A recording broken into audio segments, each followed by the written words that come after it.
آپ نے سنا ہوگا حضور نے سورہ رحمان کے بارے میں فرمایا ہے، سورۃ الرحمن عروس القرآن، یہ سورہ رحمان جو ہے یہ قرآن کی دلہن ہے۔ جیسے دلہن کو آپ خوشنما لباس پہناتے ہیں، آراستہ پیراستہ اس کو گہنے اور اس کو زیور پہناتے ہیں، تو جس طریقے سے سجاتے ہیں آپ دلہن کو، اللہ تعالیٰ نے ایک سورت قرآن مجید میں یہ ایسی رکھی ہے سورہ رحمان کہ اسے خوب سجایا ہے۔ اس میں الفاظ کا در و بست، اس کا اپنا ایک ڈیوائن میوزک ہے۔ وہ تو اللہ تعالیٰ قراء جو ہے، خاص طور پر مصر کے قراء، اللہ تعالیٰ ان پر رحمت نازل فرمائے، ان کی خطاؤں سے درگزر کرے۔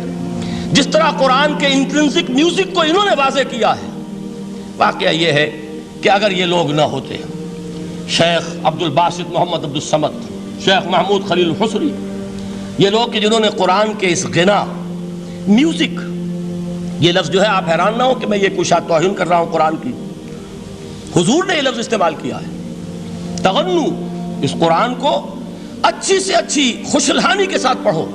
من لم یتغن بالقرآن فلیس منا، جو قرآن کو بہتر سے بہتر انداز میں، اچھی سے اچھی آواز میں، خوشلحانی کے ساتھ پڑھنے کی کوشش نہیں کرتا، وہ ہم میں سے نہیں ہے۔ بلکہ ایک مرتبہ حضور رات کے وقت آپ گشت پر تھے اپنے ساتھیوں کے حالات معلوم کرنے کے لیے۔ حضرت ابو موسیٰ اشعری رضی اللہ تعالیٰ عنہ ایک صحابی ہیں، ان کے گھر کے پاس سے گزر ہوا، وہ رات کو تہجد پڑھ رہے تھے، کھڑے ہوئے کیف کے عالم میں قرآن تلاوت کر رہے ہیں۔ حضور کو بہت پسند آئی ان کی قرات، کافی دیر تک وہاں کھڑے سنتے رہے۔ اب انہیں کیا پتا کون سن رہا ہے، بالکل اسی طرح سمجھ لیجئے ایک بات یاد آئی ہے، حضور فرماتے ہیں کہ جس طرح کان لگا کر اللہ قرآن کو سنتا ہے، کسی چیز کو نہیں سنتا۔ ہمیں نظر نہیں آتا نا، ہمیں معلوم نہیں، ہم قرآن پڑھ رہے ہیں تو سننے والا کون ہے؟ سب سے زیادہ کان لگا کر خود اللہ۔ یہاں اس لیے مجھے یاد آیا کہ ابو موسیٰ اشعری کو کیا پتا تھا کہ کون سن رہا ہے؟ وہ اپنی کیفیت میں نماز میں تہجد میں قرآن کی تلاوت کر رہے تھے، اور ظاہر بات ہے ان کے گھر ایکڑوں میں بنے ہوئے نہیں تھے، ایک ایک کمرہ، ایک ایک کوئی حجرہ، ایسے ہی تو گھر تھے نا صحابہ کے، لہذا حضور پاس سے گزرے، آواز آئی، کافی دیر سنتے رہے۔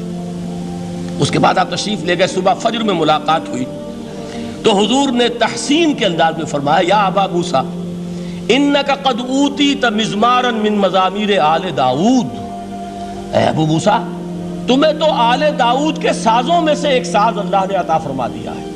جس طرح حضرت داؤد، لہن داؤدی مشہور ہے کہ جب وہ پچھلے پہر رات کو حمد کے ترانے الاپتے تھے، قرآن میں ہے کہ پرندے شامل ہو جاتے تھے ساتھ، اور پہاڑ وجد میں آتے تھے، پہاڑ بھی ان کے ساتھ شریک ہوتے تھے۔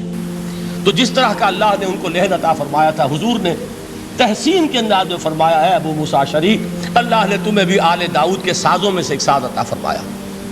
بہرحال قرآن مجید کا جو یہ میوزک ہے، قرآن کے الفاظ کا جو حسن ہے، جہاں تک حسن معنوی ہے وہ تو ہر لفظ میں ہے، لیکن یہ حسن ظاہری، حسن صوتی، حسن لفظی، یہ اپنے کلائمیکس پر آپ کو نظر آئے گا سورہ رحمان میں۔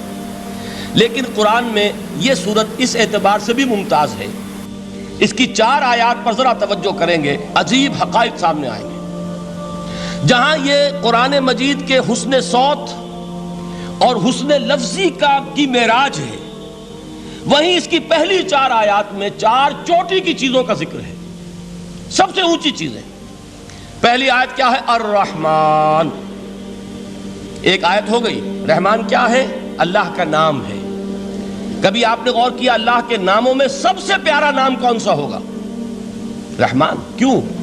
اس کا مادہ کیا ہے؟ رحمت۔ ہمیں سب سے بڑھ کر جس چیز کی ضرورت ہے وہ کیا ہے؟ رحمت خداوندی۔ نام اچھی طرح سن لیجئے اس حضور کے قول کو۔ حضور فرماتے کوئی شخص جنت میں مجرد اپنے عمل کی بنیاد پر داخل نہیں ہو سکے گا جب تک کہ رحمت خداوندی دستگیری نہ کرے۔ کسی صحابی نے بڑی ہمت اور جرأت کا ثبوت دیا کہ پوچھ لیا، کیا حضور آپ بھی؟ جب آپ نے فرمایا کوئی شخص داخل نہیں ہو سکتا جنت میں محض اپنے عمل کی بنیاد پر جب تک کہ رحمت خداوندی جو ہے وہ دستگیری نہ فرمائے۔ پوچھا گیا کیا آپ بھی؟ آپ نے فرمایا ہاں میں بھی۔ آپ انداز کیجئے کہ اگر محمد الرسول اللہ بھی رحمت خداوندی کے ضرورت مند ہوں تو تاب دیگراں چے رسد، ہماری تو سب سے بڑی ضرورت رحمت خداوندی ہے۔ اب یہ رحمت جو ہے قرآن مجید میں اللہ تعالیٰ کی یہ شان 2 الفاظ کے ذریعے سے آتی ہے، رحیم اور رحمان، اور کوئی مادہ نہیں ہے جس سے 2 نام بنتے ہوں اللہ کے۔ لیکن یہ مادہ ہے واحد رحمت کا کہ جس سے رحمان بھی ہے رحیم بھی ہے۔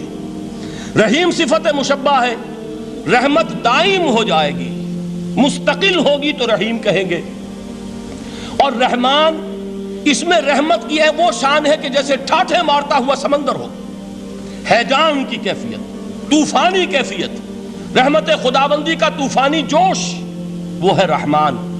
آپ تو رہتے اس علاقے میں ہیں، آپ کو معلوم ہے عرب اگر بھوکا مرا جا رہا ہو تو کیا کہے گا؟ انا جوعان۔ پیاسا مرا جا رہا ہو انا عطشان۔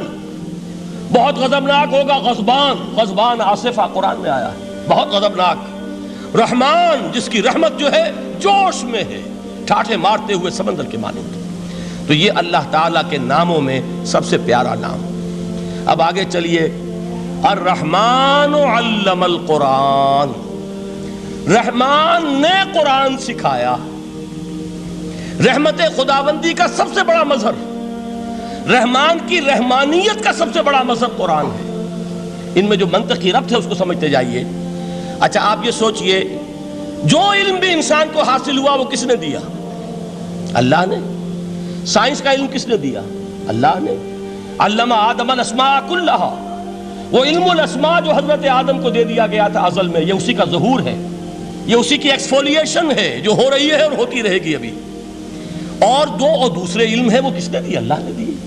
لا یحیطون بشیء من علمہ الا بما شاء، مخلوق میں سے کوئی اللہ کے علم میں سے کسی شے کا احاطہ نہیں کر سکتا مگر وہ جتنا اللہ دینا چاہے۔ لیکن یہ کہ تمام علوم میں چوٹی کا علم قرآن، نوٹ کرتے جائیے، اب چوٹی کی چیزیں جمع کیجیے۔ اللہ کے ناموں میں چوٹی کا نام رحمان، اللہ نے جو کچھ انسان کو سکھایا اس میں چوٹی کا علم قرآن۔ خلق الانسان، انسان کو پیدا فرمایا۔ سوال یہ کہ حیوانات کو کس نے پیدا فرمایا؟ آسمان کس نے پیدا کیے؟ زمین کس نے پیدا کی؟ فرشتے کس نے پیدا کیے؟ کیا مطلب خلق الانسان؟ اس کی تمام مخلوقات میں اس کا کلائمیکس، اس کی تخلیق کی معراج، اس کے تخلیق کا نقطہ عروج انسان ہے۔ یہ ہے کہ جو مسجود ملائک بنا ہے۔ وَلَقَدْ كَرَّمْنَا بَنِي آدَمَ وَحَمَلْنَاهُمْ فِي الْبَرِّ وَالْبَحْرِ وَرَزَقْنَاهُمْ مِنَ الطَّيِّبَاتِ وَفَضَّلْنَاهُمْ عَلَى كَثِيرٍ مِّمَّنْ خَلَقْنَا تَفْضِيلًا۔ تو تخلیق میں سب سے اونچی تخلیق انسان کی، علموں میں سب سے اونچا علم قرآن کا، اللہ کے ناموں میں سب سے اونچا نام رحمان۔